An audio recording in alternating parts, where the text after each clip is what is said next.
Budget کے اگلے روز stock market بلندیوں پر، سو انڈیکس 1,24,000 کی سطح عبور کر گیا۔ گزشتہ روز آئندہ مالی سال کے وفاقی بجٹ کے بعد آج بدھ کو پاکستان اسٹاک ایکسچینج میں کاروبار کا آغاز مثبت انداز میں ہوا اور سرمایہ کار پر اعتماد دکھائی دیے۔ کاروبار کے آغاز پر اسٹاک ایکسچینج کے سو انڈیکس میں 1571 پوائنٹس کا اضافہ ہوا اور انڈیکس 12,03,596 پر پہنچ گیا۔ کاروبار کے دوران مارکیٹ میں مزید تیزی دیکھنے میں آئی اور انڈیکس مجموعی طور پر 2101 پوائنٹس اضافے سے 12,04,126 پر پہنچ گیا۔ واضح رہے کہ وفاقی حکومت نے گزشتہ روز 175 کھرب سے زائد 17,553 ارب کا بجٹ پیش کیا تھا، جن میں تنخواہوں میں 10 اور پینشن میں 7% اضافے کی تجویز دی گئی تھی، جبکہ تنخواہوں پر بھی انکم ٹیکس کی شرح میں کمی کی گئی تھی۔ بجٹ 2025-26 میں جائیداد کی خریداری پر ود ہولڈنگ ٹیکس کی شرح 4% سے کم کر کے 2.5% کرنے کی تجویز دی گئی، جبکہ جائیداد کی خریداری پر ود ہولڈنگ ٹیکس کی 3.5% شرح کم کر کے 2% کرنے کی تجویز دی گئی ہے۔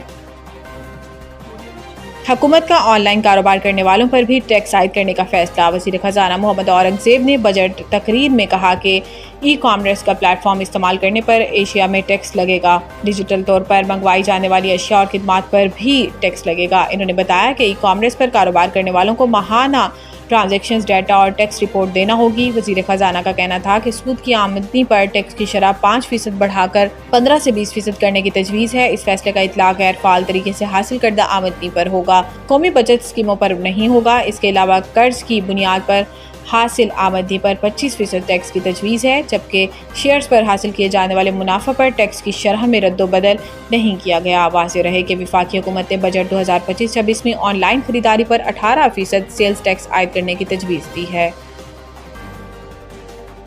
عمران خان اور بشریٰ بی بی کی سزا معطلی کی درخواست پر سماعت آج نہیں ہو سکے گی۔ بانی P T I Imran Khan اور سابق خاتون اول بشریٰ بی بی کی سزا معطلی کی درخواست پر سماعت آج نہیں ہو سکے گی۔ رپورٹ کے مطابق اسلام آباد ہائی کورٹ کے جسٹس محمد آصف کی رخصت پر ہونے کے باعث سماعت نہیں ہوگی۔ قائم مقام چیف جسٹس سرفراز ڈوگر اور جسٹس محمد آصف نے سزا معطلی درخواستوں پر سماعت کرنا تھی۔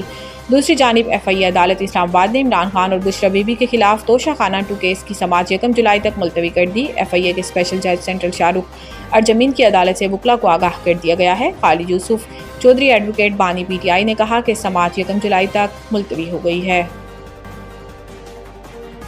بجلی مزید مہنگی ہوگی، نئے بجٹ میں صارفین پر اضافی سرچارج عائد کرنے کا فیصلہ۔ حکومت نے گزشتہ روز نئے آئندہ مالی سال 2025-26 کا بجٹ قومی اسمبلی میں پیش کر دیا، جس میں حکومت کی جانب سے بجلی کے صارفین پر اضافی مالی بوجھ ڈالنے کی تیاریاں جاری ہیں۔ ذرائع کے مطابق بجلی کے بلوں پر عائد سرچارج کی موجودہ 10% حد ختم کرنے اور نیپٹا ایکٹ میں ترمیم کے ذریعے حکومت کو بلوں میں اضافہ کرنے کا اختیار دینے کا فیصلہ زیر غور ہے۔